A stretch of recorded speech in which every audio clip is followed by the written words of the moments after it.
자, 안녕하십니까 여러분, 홍기찬입니다. 또 공채 시즌이 오픈됐어요. 그러니까 대기업 갈 때 제일 먼저 해야 되는 건 사실 여러분들 산업 그리고 기업 그리고 직무 선정이죠. 삼성 같은 경우도 계열사 선정하는 게 굉장히 중요하고요. 또 이직군으로 갈 거냐, F직군으로 갈 거냐, 영업 마케팅 지원할 거냐, 경영 지원할 거냐, 이런 부분들도 되게 고민 많이 돼요. 그리고 그 고민한 다음에 자소서 또 여러분들 열심히 써야 되고요. 그거 합격하게 되면, 근데 삼성 같은 경우는 서류 합격률이 제법 높은 편이거든요. 그 다음에 이제 지사시험을 보죠.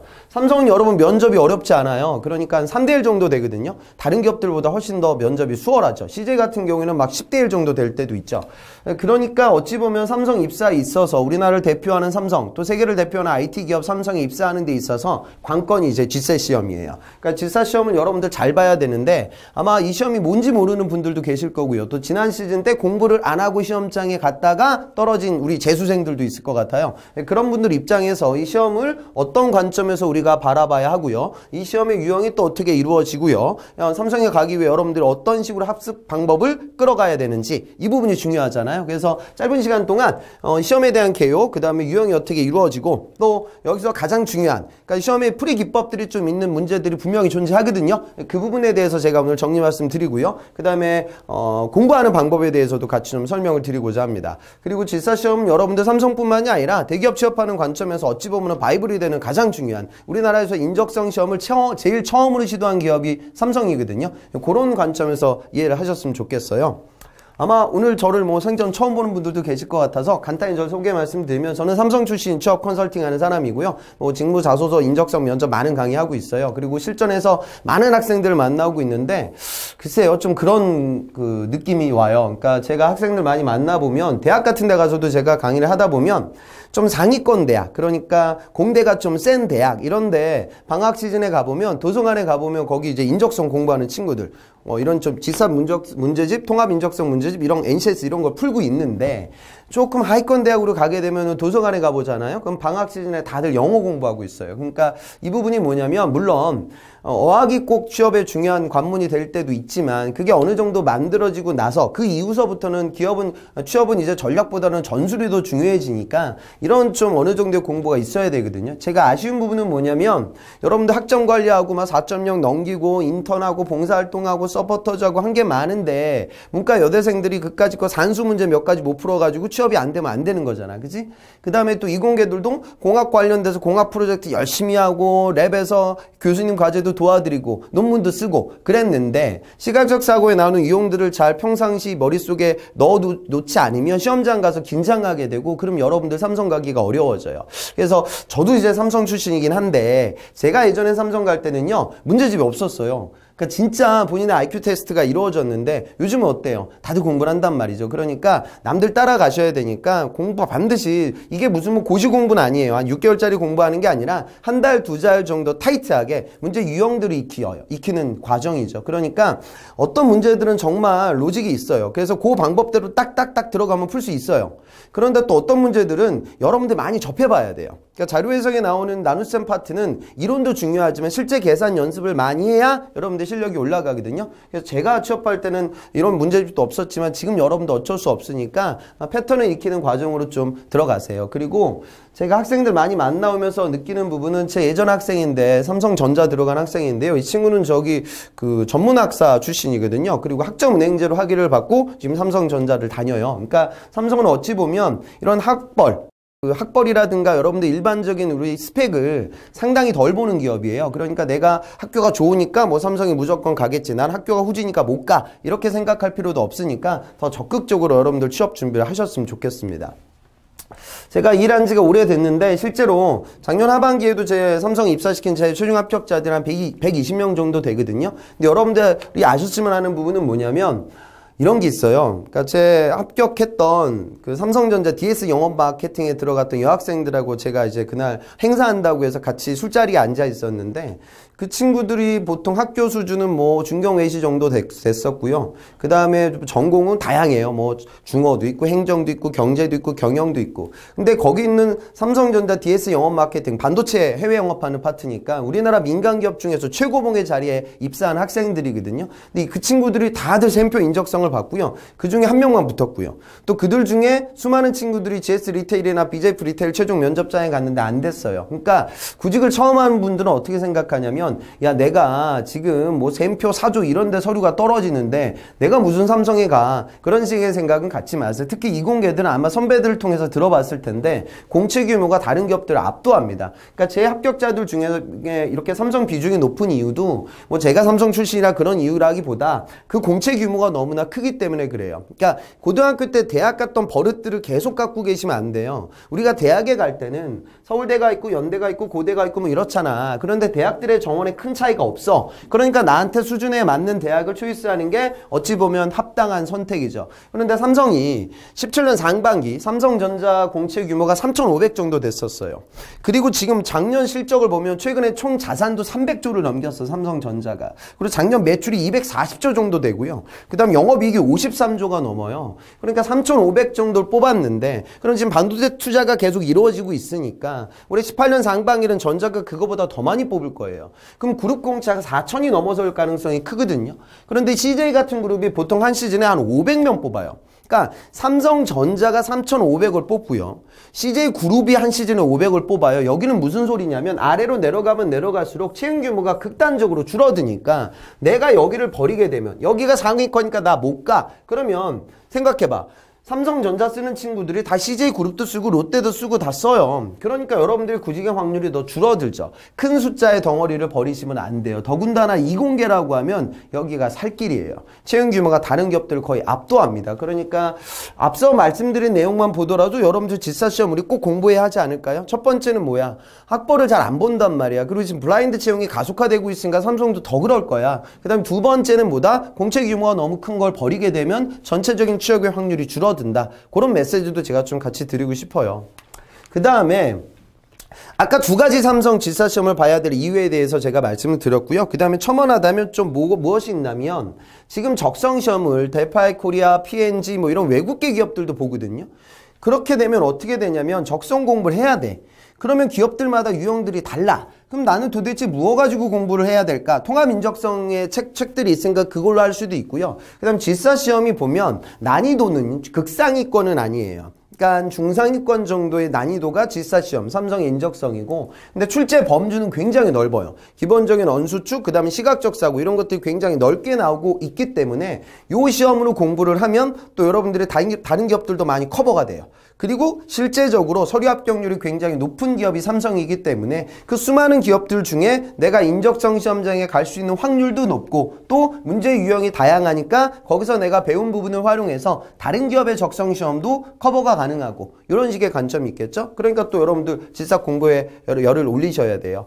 그 다음에 또 한 가지는 뭐냐면 공부하면 어느 정도는 올라가요. 그러니까 제가 오늘 좀 몇 가지 제가 토픽들 그러니까 문제 접근법도 몇 가지는 좀 접근해 말씀드릴 텐데 실제로 이번 상반기 같은 경우 작년 하반기 17년 하반기 때도 3단 논법 재학생들 풀고 시험장에 갔는데 제가 말씀드리는 벤 다이어그램으로 이제 푸는 방식으로 거의 다 풀 수 있었거든요. 그러니까 이런 식으로 또 시각적 사고에서 가장 출제 범주가 넓은 이런 전개도 문제는 넘버링을 해가지고 좀 여러분들이 3D를 2D로 전향 바꾸게 되면 문제 풀기가 좋아지거든요. 그러니까 그런 부분들 공부를 좀 하셨으면 좋겠어요.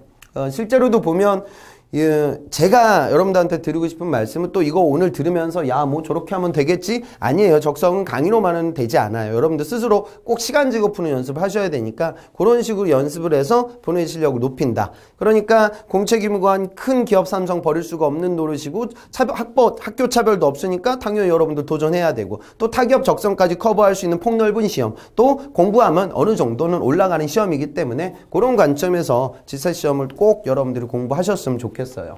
자, 그러면 이 시험이 어떤 식으로 조직되어져 있는지 그 유형과 장르에 대해서 말씀드려 보도록 하겠습니다. 자, 우선 언어 논리 파트. 언어 같은 경우에는요, 그 17년 하반기 때 지문이 뭐 전혀 길게 안 나왔어요. 시중에 있는 문제집보다도 더 짧게 나왔거든요. 그래서 어휘 파트가 한 10문제 가까이 나오고요. 나머지 문제가 이제 독해 파트로 나와요. 그리고 이 독해 파트 같은 경우에는 지문보다는 단어가 좀 낯선 단어들. 그러니까 삼성에서 어려운 사업을 하잖아요. 그러니까 반도체 사업도 하고 디스플레이 사업도 하고 또 금융권에서도 이제 고도화된 금융 상품을 진행하니까 나오는 지문에 나오는 단어가 이공계들한테는 좀 생경한 단어들이 나올 때가 있어요. 또 마찬가지로 문과 학생들한테도 어려운 과학 용어나 IT 용어들이 좀 나오거든요. 그런 것들은 박스를 좀 치면서 여러분들이 좀 마킹하면서 포인트 잡고 시간 재고 독해하는 속도감을 좀 높이셔야 돼요. 그 부분이 중요하고요. 그 다음에 수리 논리. 그러니까 사실 언어는 좀 그나마 여러분들이 쉽게 생각을 해요. 그리고 여러분 지사 시험은 꽈락이 있기 때문에 절대 한 영역을 포기하시면 안 돼요. 그럼 여러분 갈 수 없거든요. 그러니까 언수, 추, 그리고 시각적 사고 4가지 영역을 고루 공부를 해야 여러분들 삼성맨이 될 수 있어요.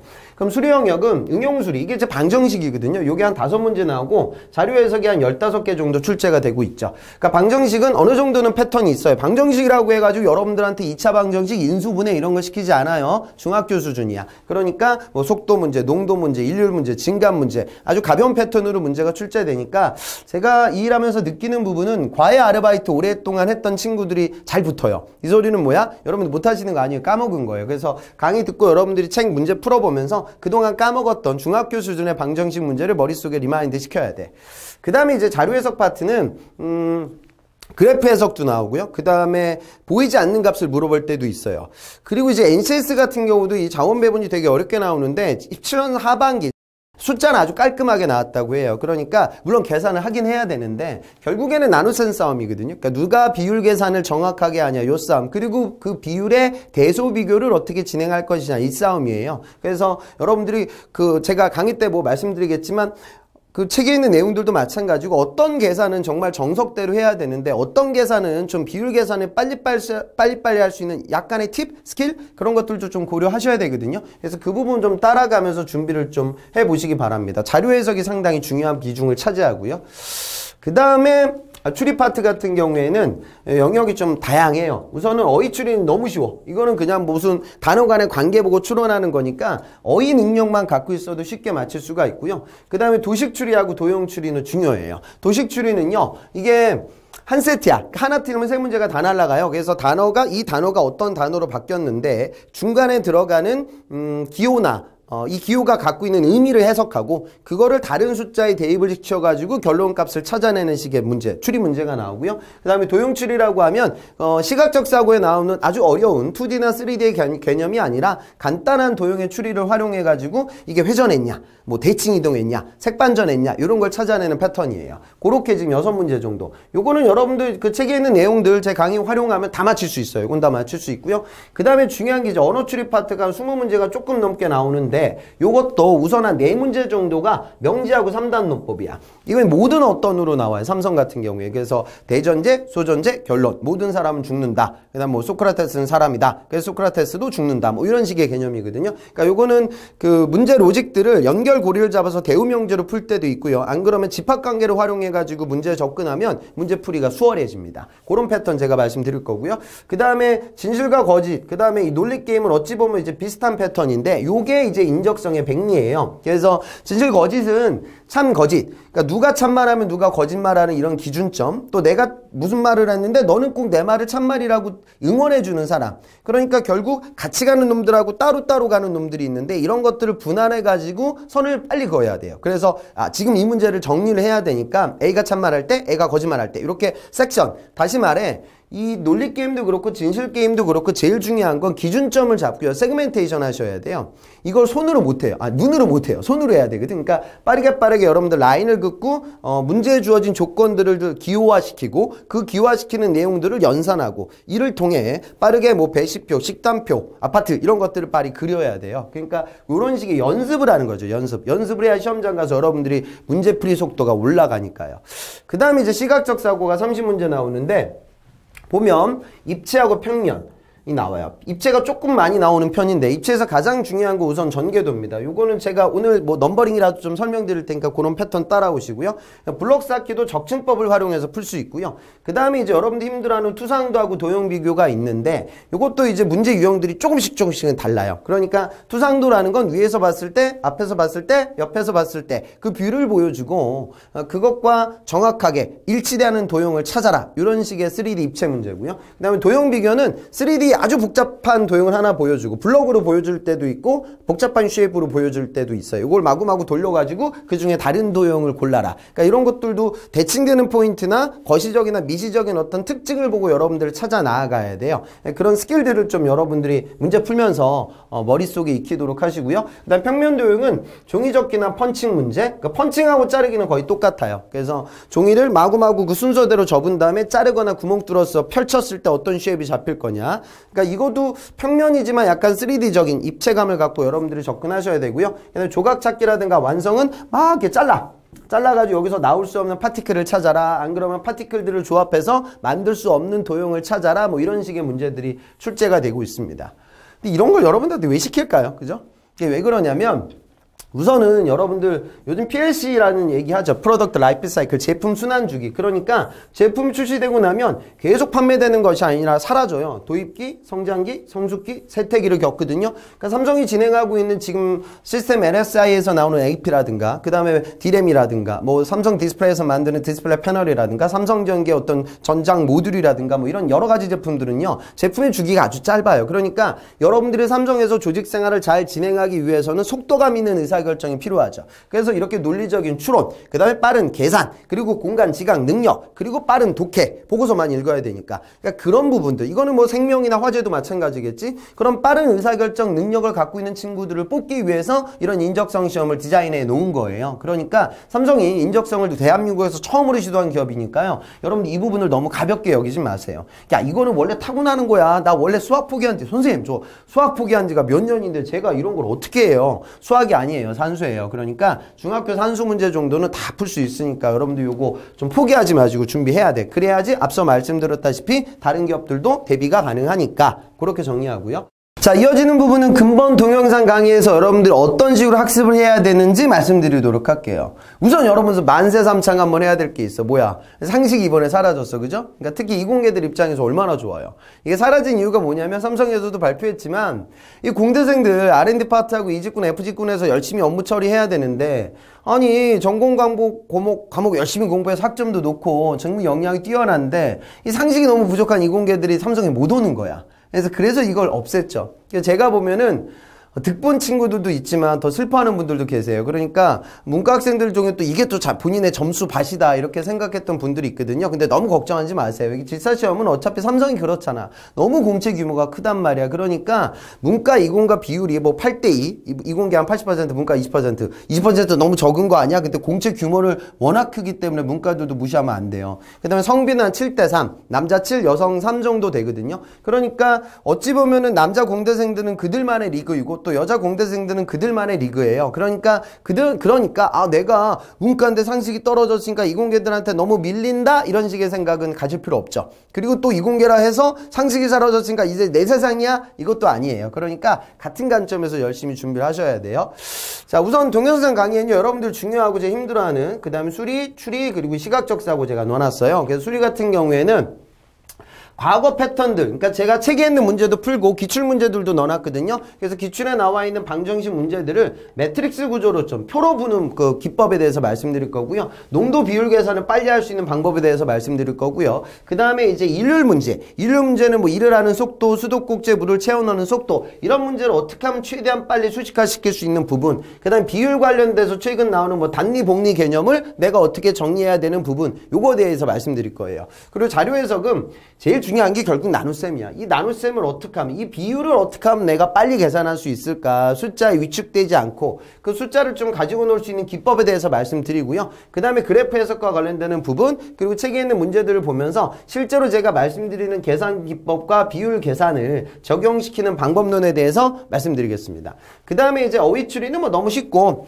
도형 추리하고 도식 추리 요거는 다 맞출 수 있어요. 이게 6문제인데 6문제도 이게 크잖아. 그지? 그러니까 요 제가 강의 때 기출 기출 띄워놓고 구체적으로 여러분들이 수식 이것도 패턴들이 정해져 있으니까 패턴에 대해서 설명하면서 도형 같은 경우에는 도전, 회전, 색반전 뭐 이런 컨셉, 그 다음에 도식은 증감, 그 다음에 순서 변화, 변형 요 세 가지 정도 되거든요. 각기 유형별로 문제가 어렵게 나오는 문제까지 제가 정리해 보도록 할게요. 그 다음 언어 추리는 이제 3단 논법은 벤 다이어그램으로 풀면 되는데 이게 좀 어려워질 때가 있어요. 우리 책에 좀 난해한 문제들이 있거든요. 그것도 제가 벤 다이어그램으로 다 정리해 드릴게요. 그러니까 쫄지 마시고 그 여러분들 보면 해설 보면 좀 헷갈리는 분들도 계실 거예요. 그래서 요걸 좀 쉽게 정리할 수 있는 부분에 대해서 제가 말씀드릴게요.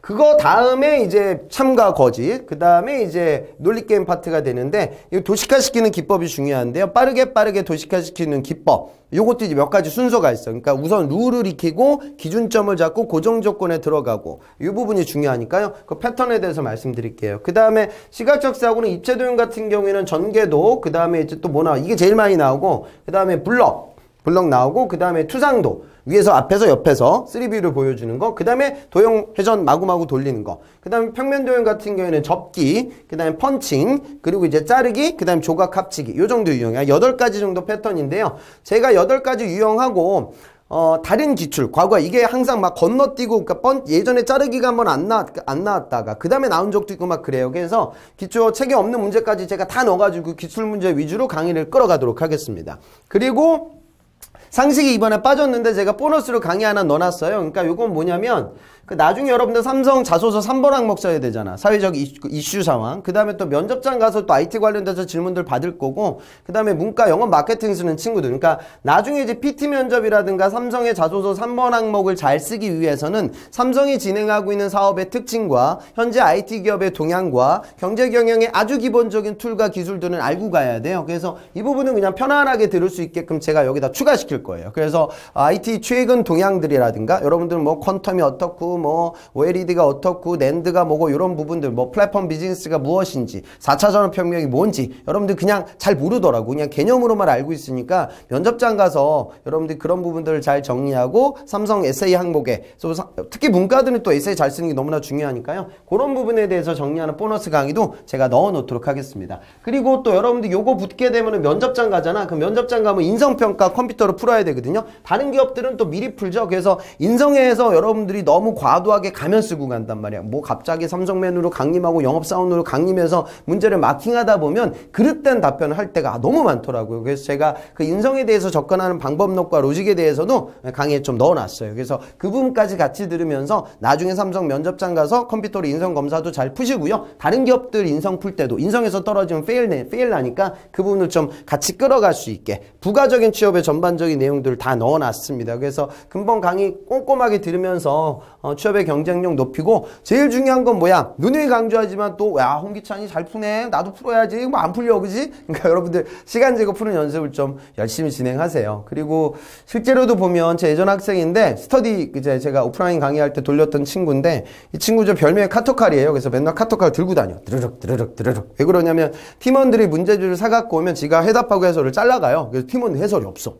그래서 무조건 스터디에 나가서 답도 맞추고 시간 재고 모의고사 풀고 막 이렇게 정말 열심히 했어요. 그래서 예전에는 뭐 한 권, 두 권 풀고 여러분들 질사 뭐 면접장 합격하고 삼성 면접장에 갔는데 요즘 좀 그렇지 않고 정말 다들 열심히들 하니까 가만히 있으면 가만히 있는 게 아니라 뒤처지는 거예요. 그래서 자소서나 면접이나 할 것들이 많겠지만 적성에 좀 빨리 투자해가지고 여러분들 면접장에 갈 수 있는 그런 기회를 많이 잡으셨으면 좋겠습니다. 그래서 개발적으로 이 시험, 그 다음에 유형, 그리고 근본 강의를 어떻게 활용해야 되는지에 대해서 말씀드렸으니까 그거 듣고 인적성 물론이거니와 취업의 전반적인 경쟁력을 높일 수 있게끔 도전하셨으면 좋겠습니다. 그러면 저는 이제 홍기찬이었고요. 지금부터 여러분들 열심히 강의 듣는 여러분들 모습을 기대하도록 하겠습니다. 건승을 기원합니다.